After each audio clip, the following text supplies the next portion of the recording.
Hello అత్తమ్మ చెప్పండి. ఎక్కడున్నావయ్యా? ఆఫీస్లో అత్తమ్మ. బాగున్నావా అయ్యా? అత్తమ్మ కావ్య కాల్ చేసిందా? లేదే, చెయ్యలేదయ్యా. మరి మీరొక్కరి నన్ను బాగున్నావంటుంటే నేను నిన్నొక్కడే అడిగానయ్యా. కావ్యని అడగలేదు. కావ్యాని అత్తారింటికి పంపించుంటే అడిగేదాన్నేమోనయ్యా. తన సొంతింటికే కదా పంపించాం. అలా కాదత్తమ్మ, నేనేదో చిన్న గొడవ జరిగింది. ఏం జరిగిందని నేను అడిగానా అయ్యా? దేవుడికి పెట్టిన పూలు వాడిపోతే దేవుణ్ణి అడుగుతామా? అత్తమ్మ అది మీ ఇద్దరి తప్పులు 100 అందులో 90 నా కూతురువే ఉంటాయి. దాని గురించి నాకు తెలీదా? నీ బిడ్డే అనుకుని దగ్గరికి తీసుకో అయ్యా. దూరం పెట్టి మాకు దగ్గర చెయ్యకు. అత్తమ్మ నేనేదో కోపంలో అలా. సారీ అత్తమ్మ. కావ్యకి నేనే వెళ్ళి సారీ చెప్తా. అత్తమ్మా అన్నావు కదయ్యా.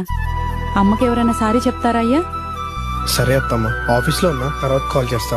అలాగే అయ్యా.